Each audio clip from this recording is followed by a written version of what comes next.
Hello and welcome into episode 8 of SorareData Office Hours. I am Andrew Laird. You can find me as Lairdinho on Sorare. Joined as always, for Office Hours at least, by Maxime Hagenbourger. I should say, I'm back. Sean, I got the keys back. Somebody in the chat, I'm not even going to show it on the screen because I don't want to give too much credit, but says they're looking for the PSU fan spinoff show. No, won't do it. Maxime, how you doing? Yeah, I'm fine. I'm not sure about the spin-off show. I mean, that makes sense. Let's not encourage him, please. Please, we don't need it. As I said to Sean yesterday, he has a Twitter account. He's more than happy, more than welcome to just do whatever he wants on that one. But anyway, Angus was first in. Thanks for joining us. Chani, hello. Jump Shoot here as well. Got a few things that I wanted to discuss today. First off, was this Erling Haaland auction yesterday? Were you surprised at all by the price? Or, yes, let me see, were you more surprised about the price or the reason why the price went up? No, but so to be honest, I didn't follow the auction live, but I watched the video, your video afterwards. And so I went to the end of the auction and I saw Powell and I was like, oh, and I didn't know at that time who won. And I was like, do it, bid again, do it. And I was like, oh my God. And that's crazy. I mean, that's completely crazy. I mean, that's one of the strongest buy signal I've seen in months, maybe years. I mean, that's so strong. Yeah. So Pavel, who has started this Twitter account recently that a lot of people have been enjoying, because Pavel was just kind of this nameless figure or faceless figure, still actually faceless, but commented yesterday and pretty much is talking about the market here. But I wanted to buy one card on Sorare today, but 164,000 euros was not enough. Is it really a bear market like everyone says if just one card sells at the price of a new Porsche 911 Turbo? Which somebody else had commented to me that Pavel is clearly like a car guy, because this is far from the first, expensive car comment that he's made. But Pavel, I feel like a lot of the conversation about this card and similar cards is more like how people would use it. And Pavel's just not really known for being much of an SO5 player.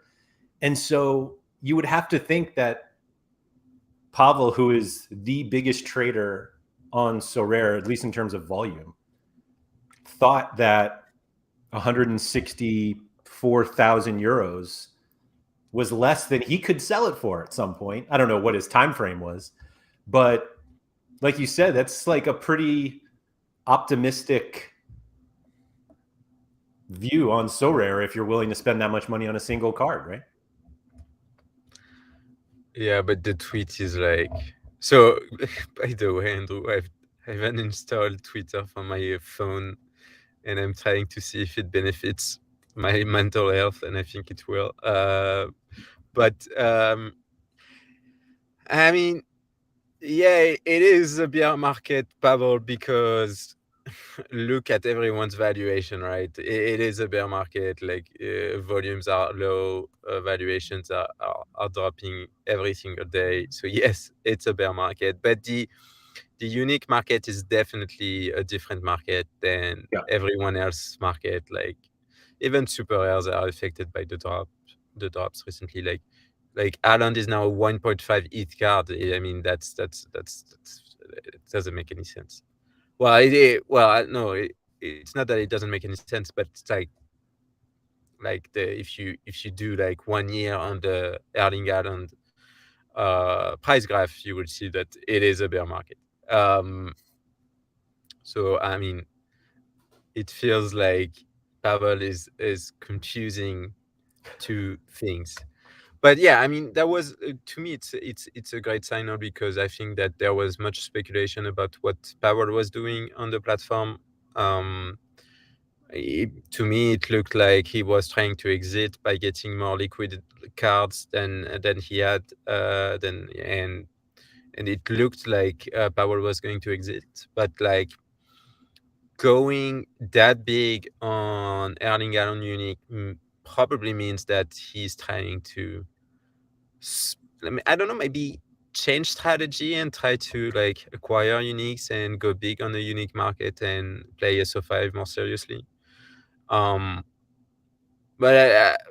yeah, during the stream, like Sean said, I would have never guessed it with like 100 guesses, and he was like completely right. I think I probably wouldn't have guessed it like in 100 guesses and maybe in 1,000. So yeah, that's it seems very positive to me. At least someone like a very powerful market maker on the platform is buying back uniques. I mean that.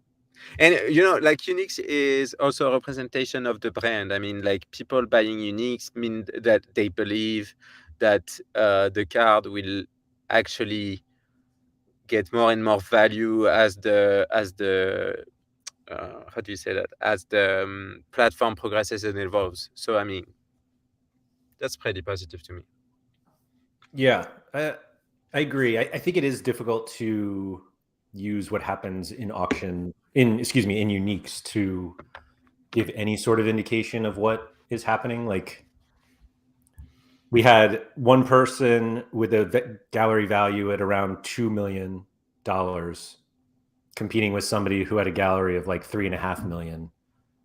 And I feel like everyone's like, so what does that mean for my rare cards? And you're like, nothing. It's just two people with a lot of money who want it. Mark, hello, Mark, was saying Pavel took the approach we all should have done initially: trade first, make money, and then compete later.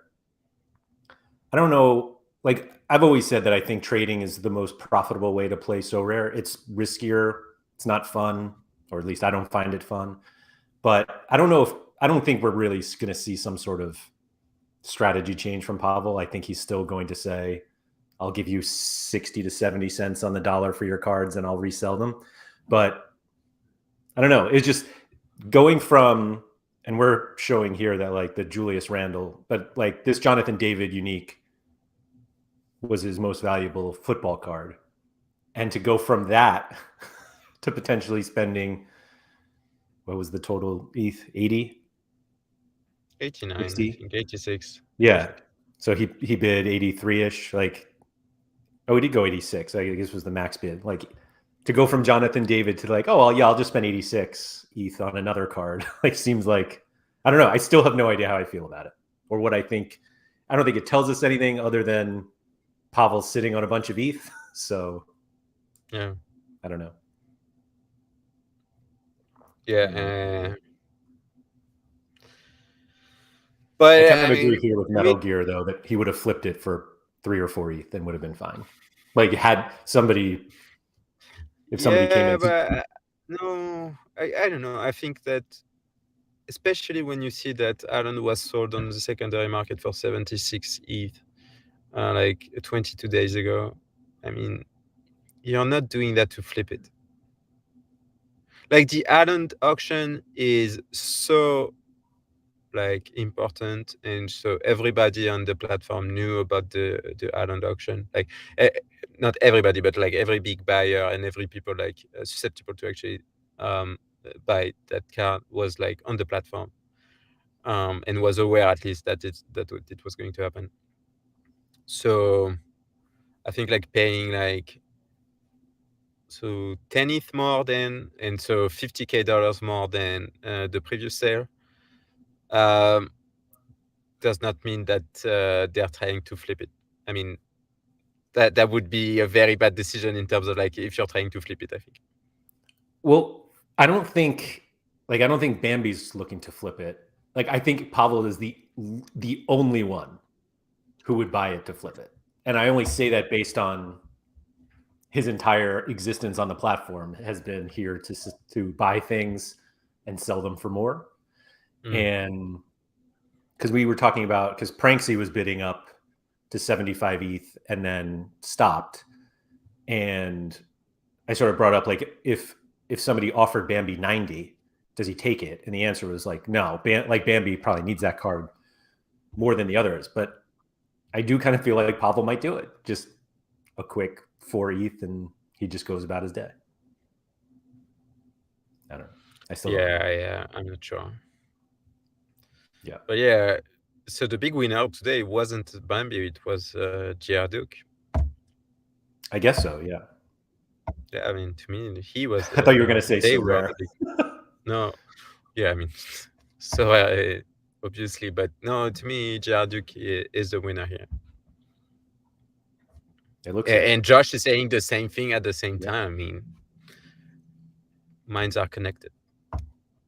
Yeah, it's always nice to see somebody with a small gallery like JR Duke be able to benefit from another sale. Always nice. Does it feel like we have like more really big whales than we've had previously? No, I don't know. Doesn't feel like it to me. No? Maybe Yeah, not. no. I think we have. No, but to me, we have. The Sorare market has only gone down since zero has exited. So to me, I will only regret the fair. zero time. So, I mean, yeah, I mean, no, I don't think we have much more whales than before. I think that it's still positive that they're investing in uniques. I mean, so you were saying earlier, does that impact my rare cards? I think to some extent it does, because it means that they're still believing in the platform and the potential. And I think if your rare cards are useless and worthless, your unique cards are also worthless and useless. So if your unique cards are worth something, probably your rare cards are benefiting from that. Yeah, I do find it's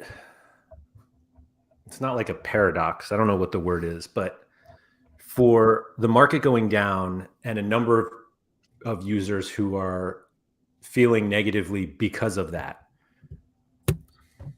we do still have like a number of users with significant money in the platform. And it doesn't seem like anyone looks at that, or not enough people look at that as a positive. And maybe it's not necessarily positive. It could just be a sign of people who have a lot of money and are just here to play with their lots of money. But I don't know. I feel like it should provide some sort of, I don't even want to go as far as to say confidence, but at least more optimism in the platform itself, if there are people willing to put in what looks like millions of dollars into it.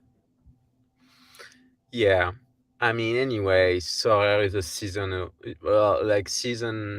on Sorare is very important, and we're entering the dark months of Sorare, and they are later than the than the year before, because of the World Cup. Some games are still being played until the end of May. But obviously, like, May will be a tough month in terms of valuations. I think so. I mean, I don't predict the future, but I'm not optimistic for at least until July. I don't think there's a reason to be. Yeah, but we see that every year. Maybe the drop is a little more drastic now, but we all because we all know you had guards go panic down to. now.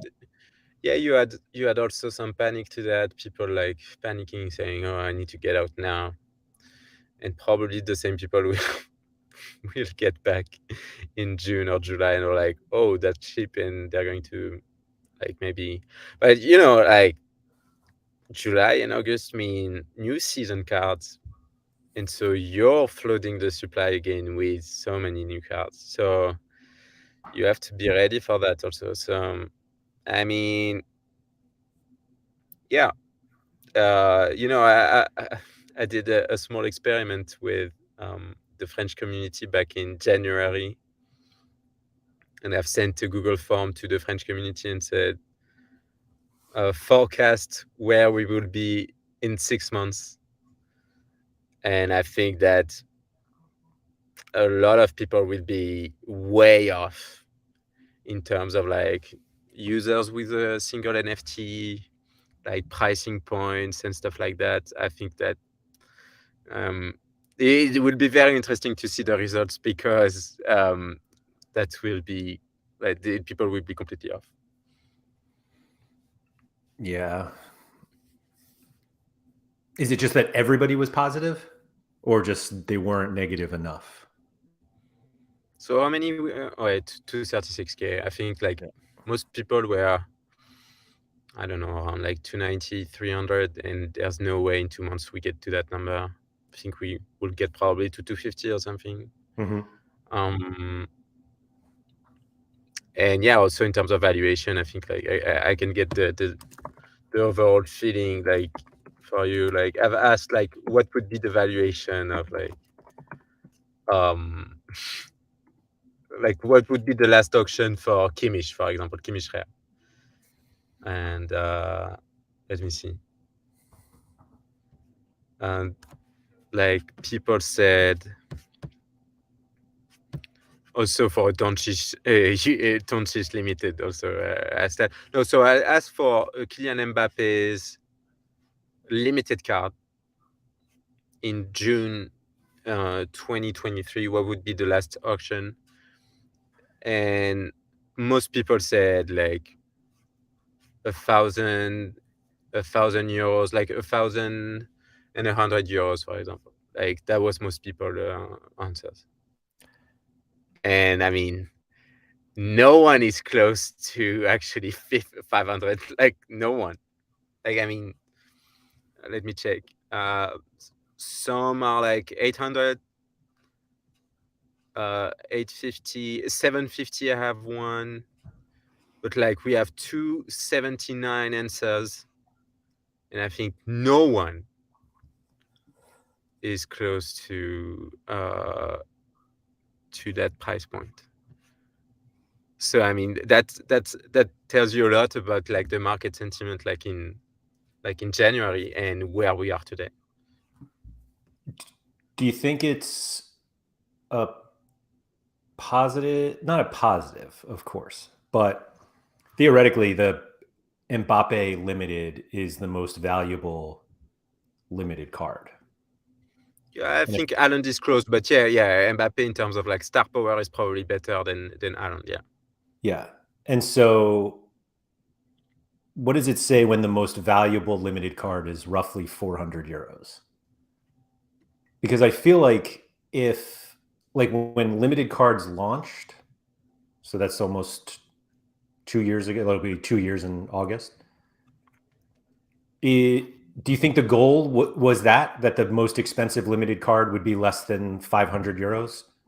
And that, because I don't think, like, I think the limited market, the introduction of limited scarcities had a bigger effect on rares and super rares than they expected, good or bad.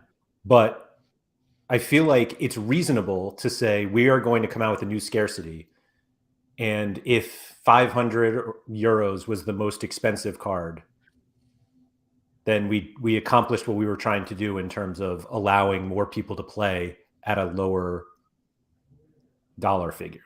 Does that make sense?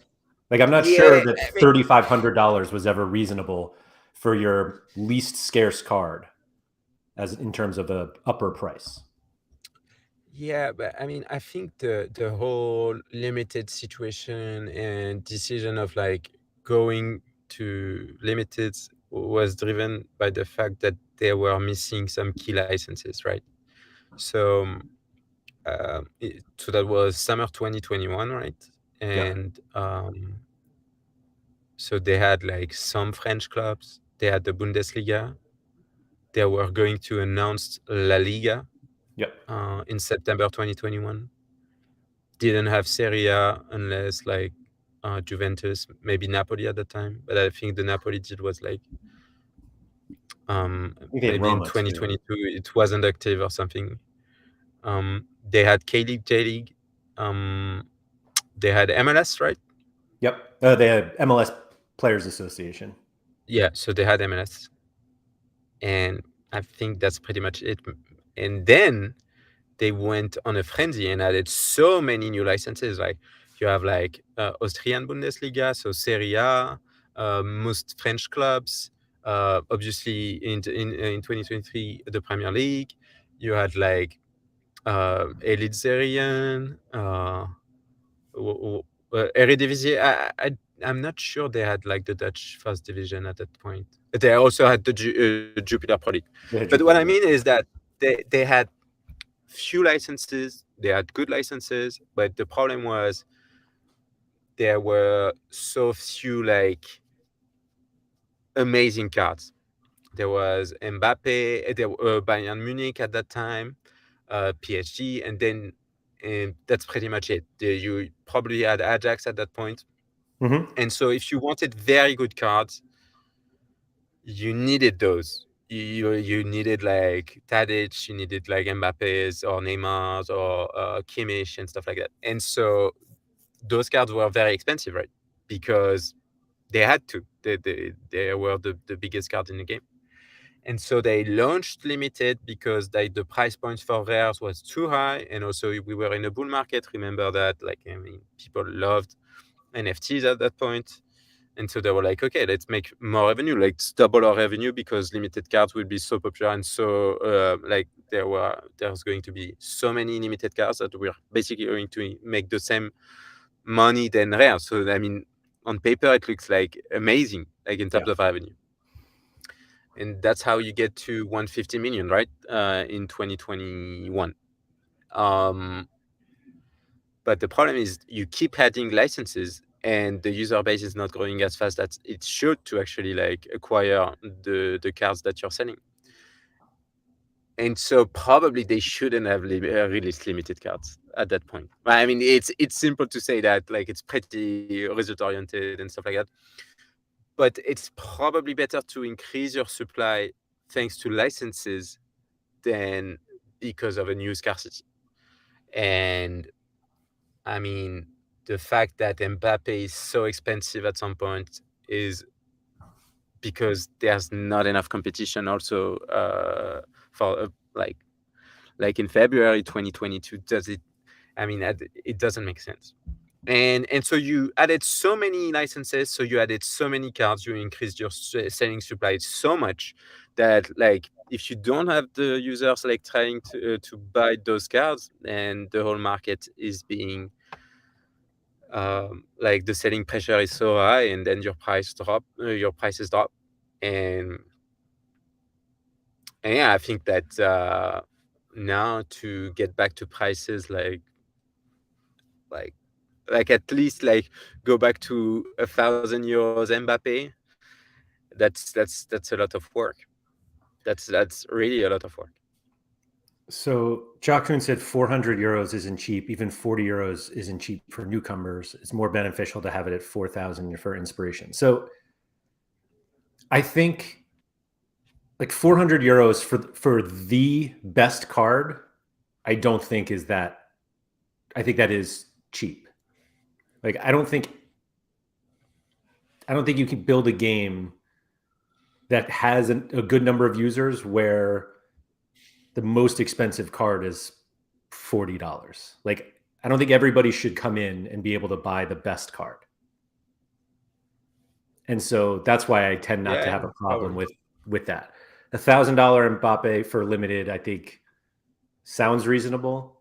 But looking back, like €4,500 for a limited card seems wild to me. Like really wild. Like if you want to, the whole like inspirational price is just the next scarcity. Like you don't need a $4,000 limited card. You just buy the rare card. But to me, the inspirational price is what can you win every week. And we were trying to do like a whole new reward system with the French community on a French stream, like on Thursday. And people were like, I want money. That's the only thing that they basically want, right? They want money. And I think that like Sorare competitions like give you access to great cards if you win them, but don't give you access to money, really. And I think that, yeah, I said many times, they have to improve like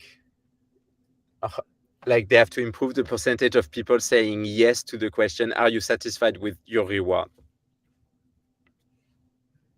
I think that's fair. Don't you want to get rid of rewards then? No, I mean, like, okay, let's see what people are saying, because a lot of people have said things. Metal Gear said they already cut their licenses to reduce supply. Haven't seen any Argentinian team coming back this season. Maybe they will cut more for the next European season.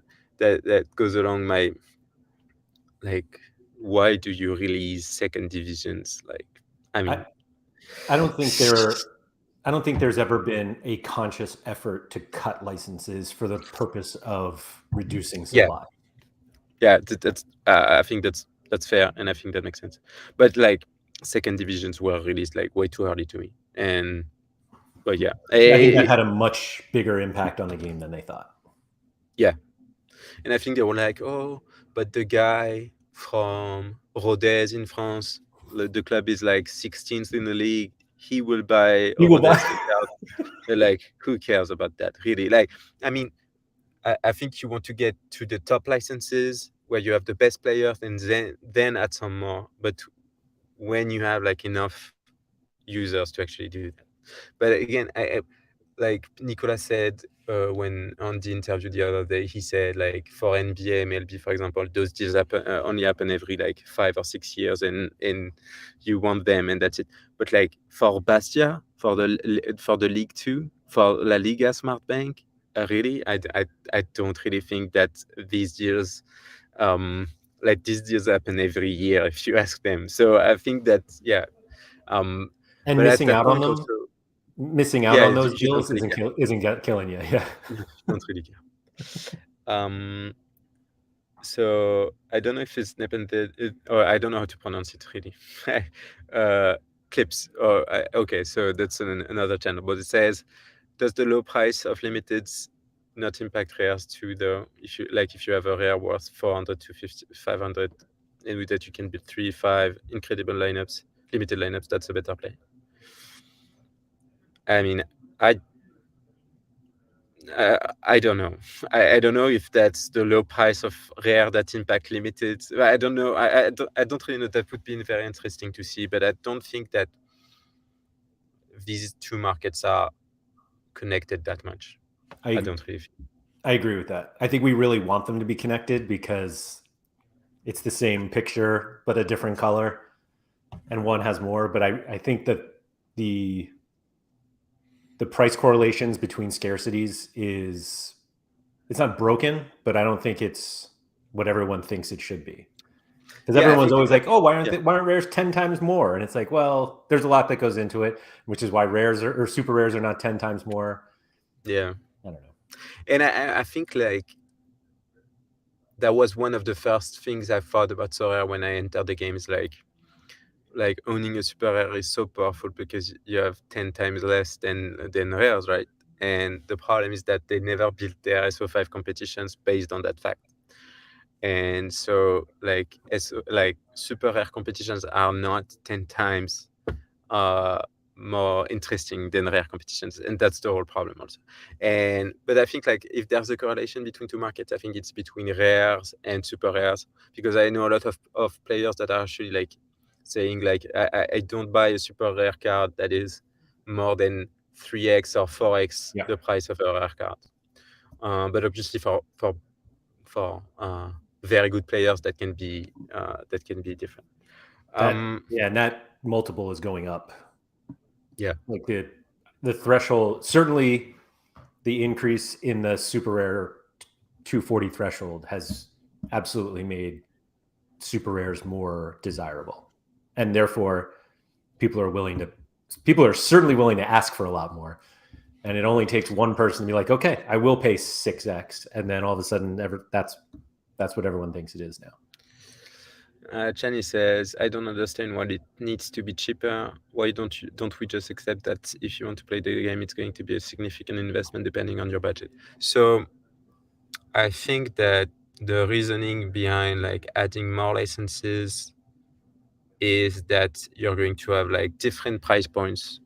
Like for example, if you want to buy like a limited League 2 card, for example, you're going to pay way less than like a PSG card. But the problem with this game is that it actually doesn't, and it doesn't work like that at all. Like you can have a Grenoble card, which is a Ligue 2 team. Like I have like in mind, like it's Adrien. I don't know if it's not Adrien, but it's Montfort. I think the name of the player, which is a defender for Grenoble, and he scores like 64 L15, and that's a great cap 270 card. That's a great All-Star Rare Pro card. That's a great All-Star Rare card. And so, if you're a Grenoble fan, you're not going to be able to buy this card because it's so powerful in the game, and that's the whole problem, right? Because you're not like printing less expensive cards where you can have like fans that have a smaller budget to actually buy those cards. And I think that was the whole point of adding second divisions, right? Like getting to a different audience that is not going to invest much money, but like pay $20 for a rare Grenoble card and that's it. But it didn't work that way, and I think that they missed out on the fact that the game is driving the price. And so if whatever the club is, if a player scores well, he will be worth more money than others. And same thing with one itself. I mean, like this is arguably one of the best cards on the market. Sony March also is one of the best cards on the market right now. I mean, you know how I discovered that? I discovered that because my father is playing the game and he's playing with commons and limiteds. And he drafted Sony March in Premier League Amateur, and I was like, wow, that's a great draft. And I was like, I didn't even know about the player. But anyway, I mean, whatever. But like, I think the whole point of adding like second division cards was actually making sure that you have lower price points. Didn't work. And when you say to your investors and when you say to the world, we want to be the next big brand in sports or in entertainment or whatever, you say that you're going to address a way larger market than you're doing right now. You say that you're going to have millions of users, right? And so you are thinking that, well, I don't care about adding new licenses because it's going to bring way more players, and it's not going to have an effect on the prices because people will come and people will buy cards, and didn't happen either. So now you're kind of in a position where you have a lot of licenses, your supply has increased a lot, and you're like, the people that came in 2022 are like, where's my money? We should run the Family Guy "Where's My Money" clip. It's one of the best clip ever. And so yeah, I mean, like, I think that Sorare does not accept the fact that the game is too expensive. So you think even limited is too expensive? No, I'm not saying it's too expensive or it's too cheap. I'm not like judging the prices right now. I think that they wanted to have, like, by introducing limited so early, they wanted to have lower price points than before, and they probably did that too hard, and that had an impact that they didn't like really expected on the whole market. Yeah, I do wonder what the result would have been had they introduced limiteds and not what feels like doubled the number of licensed clubs. I don't know what the number was back in August of 2021, but we have a lot more. So it's not like we just added another scarcity. It's like we added another scarcity and doubled the number of cards we had anyway because of the new licenses. But it also is one of those things that we all knew that they were, like, the goal was to get, I know they always talked about wanting the top 20 20 leagues, but it was kind of clear also that the secondary goal was potentially to get every club, like everyone on the planet. If you want to be the global leader in whatever they were calling themselves, having every club kind of makes sense. And that's a lot of cards. Yeah, I mean, do people play FIFA to play with their I don't know, Division 2 clubs, or do they play FIFA to play with Haaland and PSG and City and Liverpool? I mean, and probably wasn't like the right time to actually introduce so many new licenses, because I really think that a Danish user that is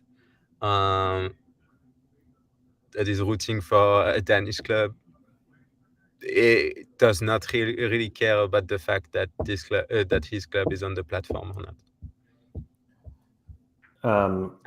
I mean, I wouldn't care if Nantes was on the platform or not. I mean, that's great to see like Nantes card on the platform, obviously, but I know that it's not going to change the game if Nantes is on the whether Nantes is on the platform or not. You wouldn't want them to lose it now. Well, I guess you probably have. There are enough on the platform already. No, really, I wouldn't care. I mean, that would mean like no VIP experiences or whatever, or no experiences with Nantes or whatever. But I mean, really, who cares? I like for the platform. For the platform, I mean, I care about Liverpool being on the platform. I don't care about Nantes being on the platform.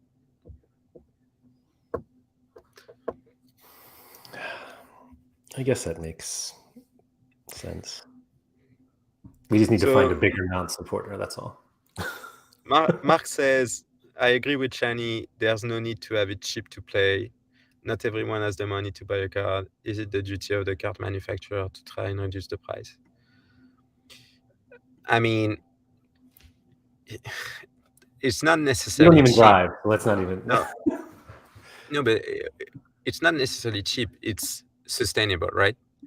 And I don't care if the price is like 20 euros for the limited, for the best limited, or 400 or 5,000. I think that what's important is to have like a stable price, or something that is like affected by football performances or football context, and not affected by Nicolas Julia going on stream with us, or Alok speaking with John Nellis on his podcast. The whole market should be driven by football performances and football performances only, and not like Sorare announcing a new competition and stuff like that. And I think that is very difficult to achieve. I'm not saying that it's simple to achieve, but I think it's very difficult to achieve.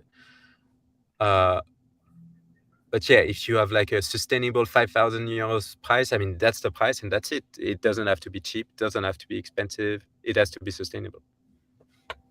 Yeah, I mean, as much as you want the market to be based off of football, like that's never happening.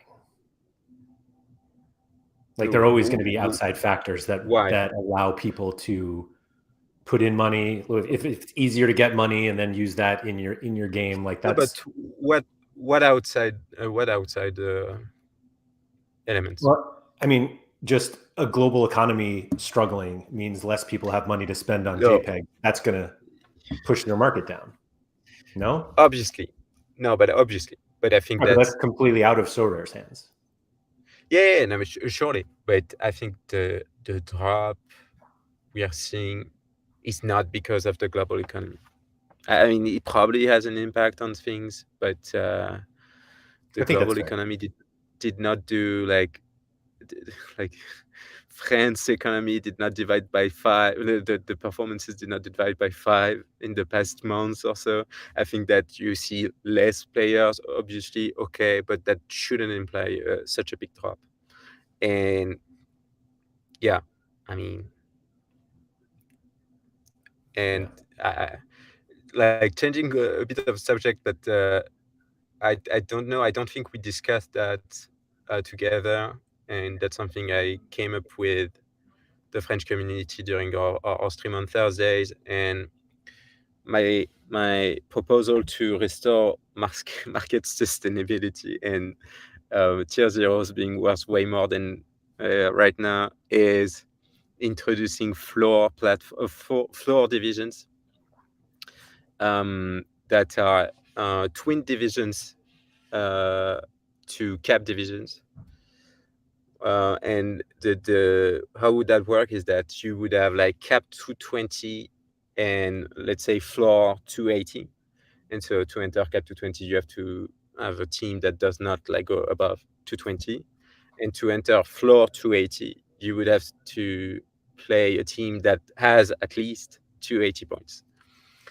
And so you choose if you play cap 220 or cap 280, but you can't play both. And I would do the same for cap 240 and, for example, floor 300 and cap 270 and floor 320 or 330. You have to like have a like, I think that needs a bit of refinement on like the floor needed, etc., and the score you need to achieve. But I do also like $100 thresholds on floor 280 or whatever.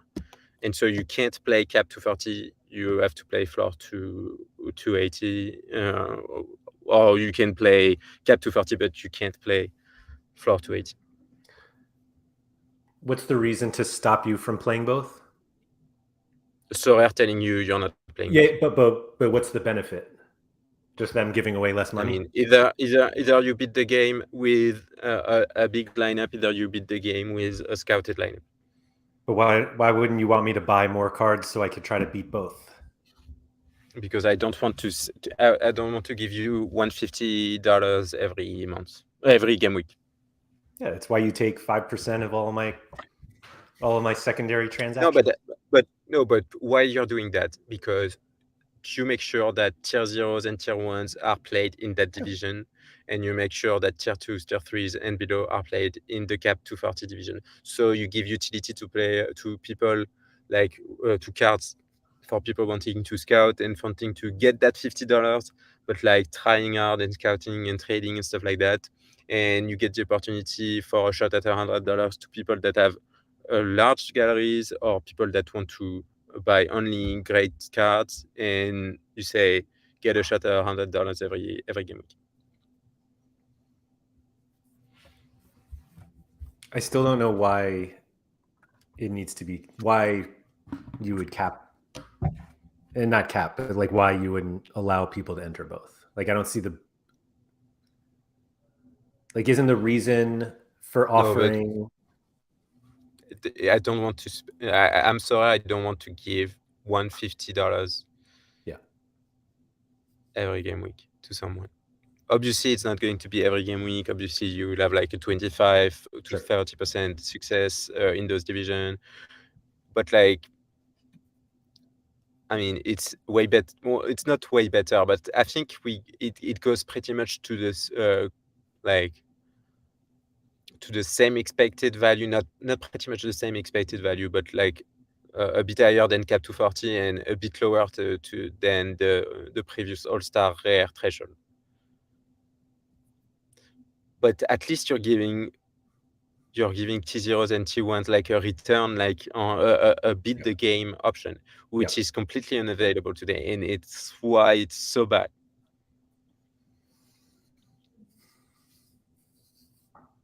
Yeah, no, that's fine.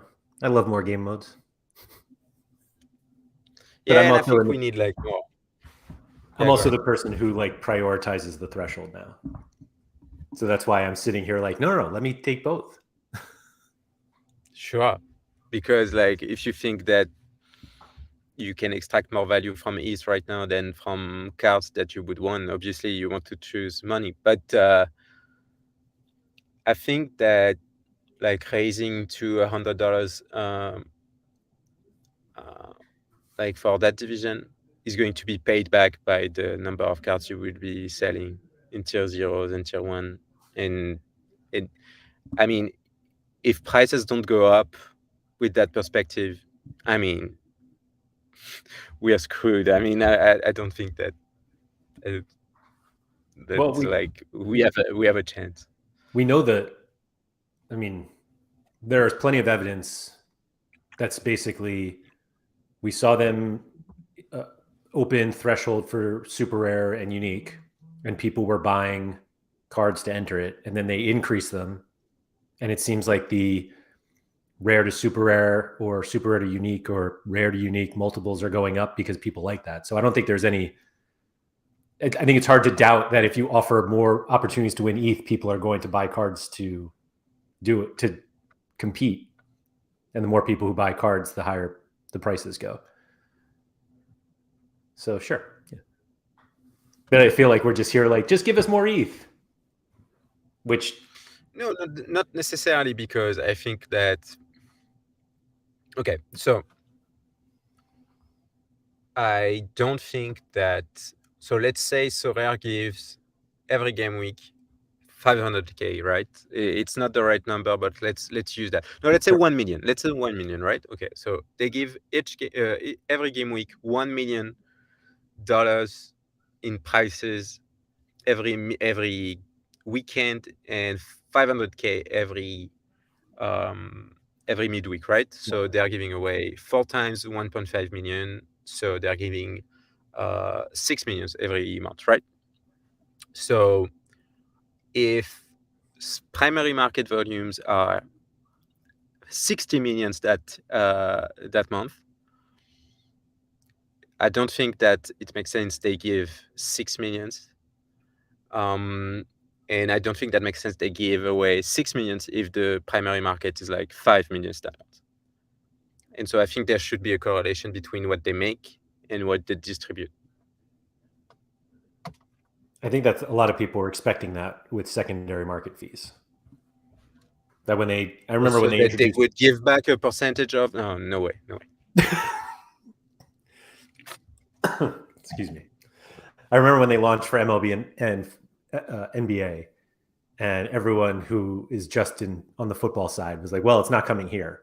And it was clear that it was going to come at some point. They're like, well, as long as they just give, 10% of it back to us or 40% of it back to us, that's fine. Yeah. No, I think secondary market fees are a way to get more money and are a way to actually like make sure that it's standard practices. Like you don't buy NFTs on platforms, or you don't buy stuff on platforms. Like you buy stuff on eBay, they're taking a cut. You're buying stuff on Sorare, they're taking a cut. That makes sense. It's just like covering like costs, like basic costs. So no, I mean, don't think that secondary market fees are going to change anything about it. But yeah, so the problem with what I'm saying is that if the market is going badly, so are the rewards, right? So I mean, but I mean, to me, it doesn't make sense. They're giving away the same number, the same amount of money during a bull market periods and during bear market periods. There should be a minimum, obviously. But like giving back like only 10% if things are going well and 50% if things are going bad, I don't think it's sustainable. But it's not like people are going to start buying more cards just to increase revenue so that they can give back more, right? Why not? If you increase the price pool, people will like. Something very funny is that what Activision Blizzard did with Hearthstone at some point. So, and what Dota 2 is doing. So, and it's a bit different, but you see where I'm going with this. So they have like esport competitions, and so the prize pools, and League of Legends did that also, I think. The prize pools is guaranteed for like 1 million or something like that by the editor. Yeah. And they said, we're selling items on the game. And for every item that is sold, we're giving like 20, 30 or 50% or even 100% of the proceeds to the prize pool. And some people, and especially on Hearthstone, because the prize pools were very low in Hearthstone. And so people were like, oh yeah, I'm supporting the scene, I'm supporting the community, so let's go, I'm buying cards.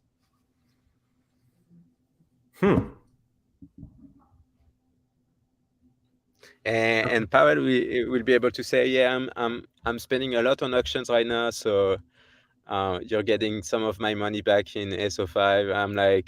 I'm happy to give that to SO5 players. I'm the king of the market.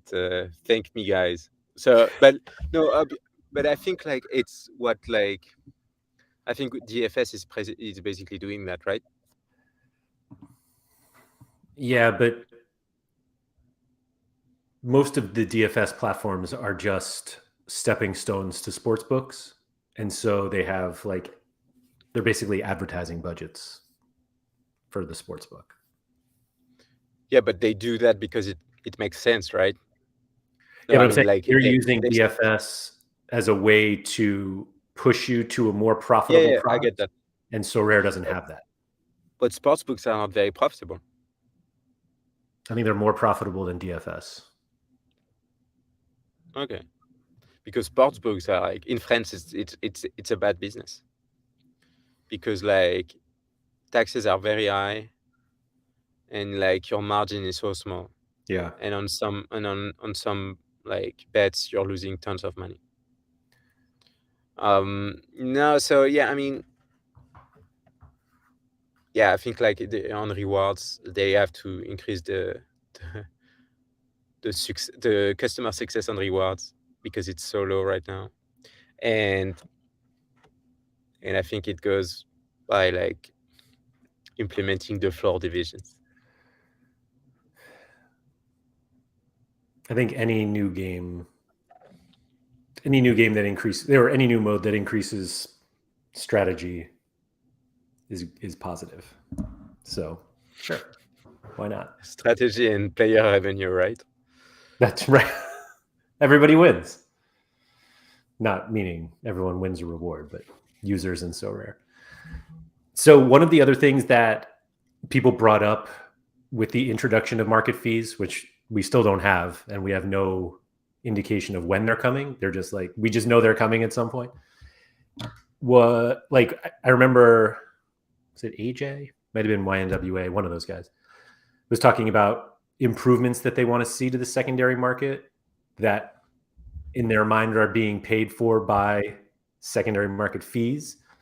And one of them was like the ability to sell bundles or to like auction your card, which I think used to happen, right? Couldn't you auction your own card on the secondary market back, like way back in the day? At the very beginning, yeah. And do you see a path where that actually happens, where like the introduction to secondary market fees comes with new? No, and to be honest, I hated that change when they changed the like auctions, secondary market auctions to offers only. I hated it, and I told them I hated it, and I say, why don't you let people like choose? Like, I mean, they can risk an auction and say you could do an auction with the reserve price that is secret, right? But you're not like you're not letting the user optimize how much they're getting out of a card. And I think that's Sorare's economy is about that. Is about like when someone is selling a card, whether it's Sorare or a player, you want to make sure that they're in the right conditions to actually sell the card at the best price possible. And there are many examples where Sorare is completely missing out on profit, on revenue. Like you see the Sancho unique. Sancho, was that? Yeah, or I don't remember. I mean, Yeah, you could just look at the last 5 no, NBA auction of uniques. yeah, but that has a direct impact on players, right? Because if Sorare sells, for example, Enzo Fernandez on the market at 5 a.m. in Europe, it sells for 0.5 ETH, and the market floor is at 0.72. And if the card was probably sold at like 7 p.m. in Europe time, probably the card would like gone for like 0.59 or 0.60 or something, probably higher. But so you're missing on revenue and you're hurting your market because you're sending a bad market signal, right? So yeah, I think you have to optimize how you sell cards, and I think that you should not sell cards during night. I'm sorry, American users, but I mean, you should sell MLS cards during like like during Europe nights, probably.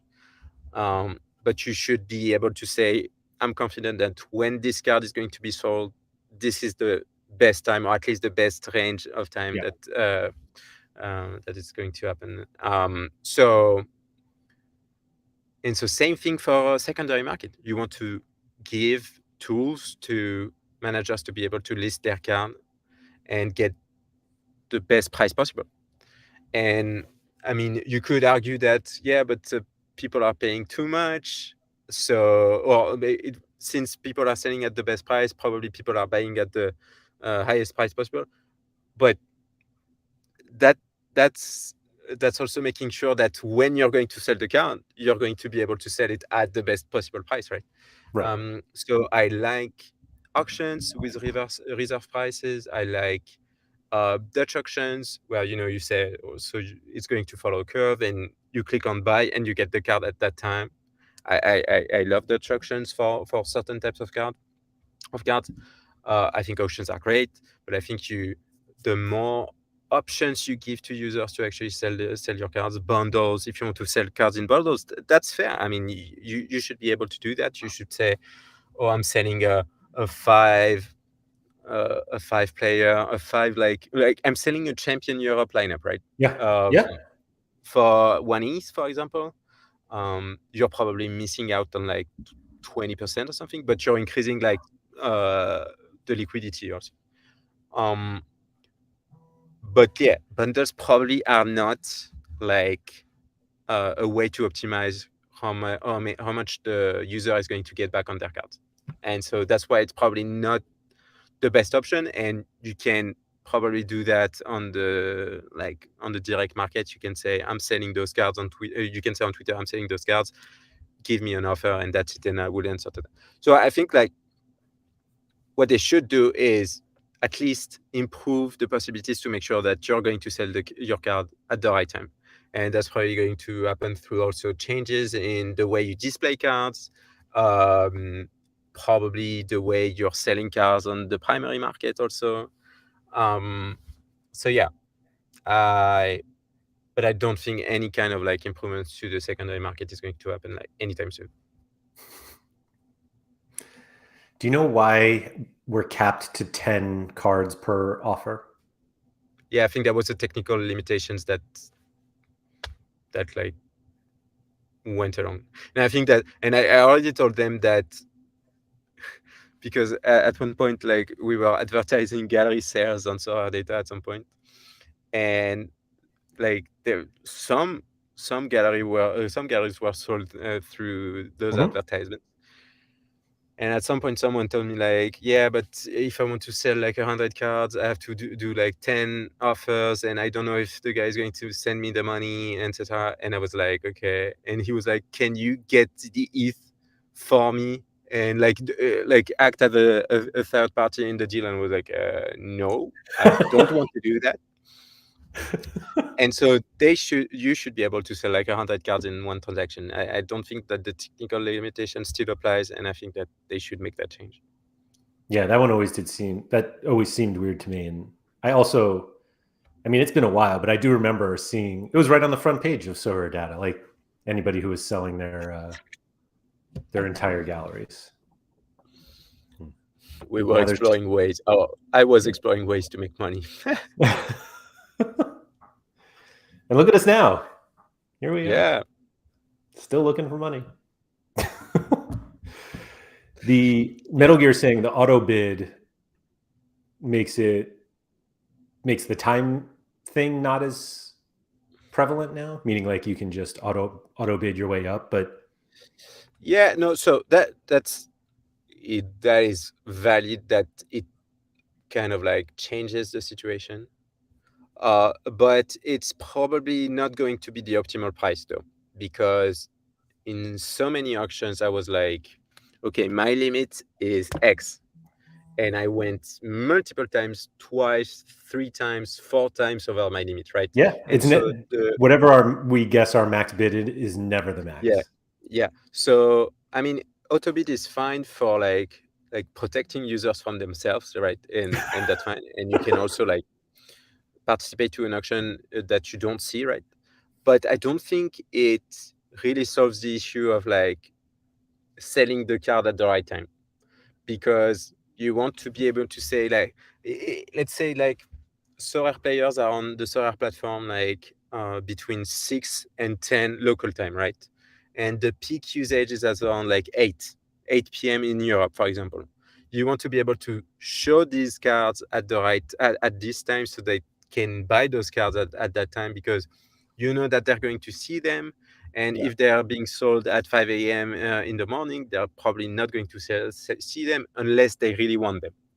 And so, the Poussin Super Rare card I bought was completely out of the blue, didn't scout for it. I was like, okay, it ends in like 20 minutes.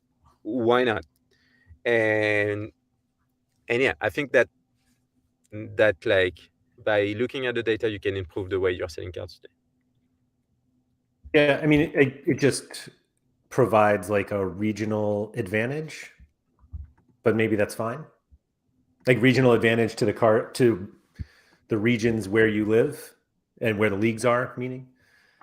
But maybe you deserve the advantage. I don't know. As somebody who bought plenty of overnight cards early on, I was perfectly happy with. Yeah, but that's yeah. I mean, that's fine. I don't. If prices are sustainable and probably going up at that point, you're like, oh, I'm getting a bargain, but you know that the market is going to buy the next one at X. Yeah, when we are in times like this, it's obviously during times like these where you actually look at every flows and every possible flows. And also sometimes you're looking too much at something while the problem's probably not there. And so that's also very important to do. And that's what I'm saying most of the time, is like when someone is saying, oh, the idea I have is that, and I'm like, would you have done that during a bull market? Would you have done that during a stable market? Or are you doing that only to fix the bear market? And the problem with doing only things that solves the current situation is that you're going to be a clown when you're going to have to go back on that rule because it has side effects during a different time. Yep. And that's why you shouldn't listen at what people are telling you, people that are losing money are telling you to fix the situation. So a quick note here, ZM Star said, thanks for the changes on the site to the builder tab, since part of the show is actually talking about. So I had a few people DM me and said the lineup builder was gone because we took it out from your gallery name, and now there's a builder link here for the football lineup builder, concepts, baseball, and basketball. Yeah, Andrew, sorry, I have to run, but the play tab is gone and the builder tab is here. I really have to run. I'm very sorry. Thanks everyone for tuning in. We're 1 hour, but I really have to catch someone. So yeah, no problem. See you, Andrew. Thanks a lot. Thanks, Maxime. So I'll finish up here. But yeah, so this builder tab is where you can find everything. Just something we wanted to point out, goes right to all of the pages that you're used to seeing in different spots. They are now all in this builder tab. And then one last thing that I'm going to point out, we do have it linked here, but we also tweeted thank you, Nut. We have introduced a SorareData affiliate program now, which is basically a way for content creators to have their communities kind of support them a little bit by using their codes. We've seen this is a little different than, well, it's different than our ambassador program, but it is kind of similar in the fact that content creators are able to get kind of a percentage of the revenue generated by users that they send to SorareData. So I just wanted to point that out. You can read the Medium post, which is linked right on our homepage for anyone looking at that. And Mike is saying he would have never ducked out on Sean. He probably wouldn't have. You're right. Now I feel slighted. Anyway, maybe I'll bring that up during office hours or off topic this week. Anyway, thank you everyone for joining. There will be an NBA show this week that's coming back on tomorrow, Wednesday. Sorare Andrews on Thursday, and then I'll be back with off topic on Friday. So thank you everyone for joining, and I'll talk to you soon.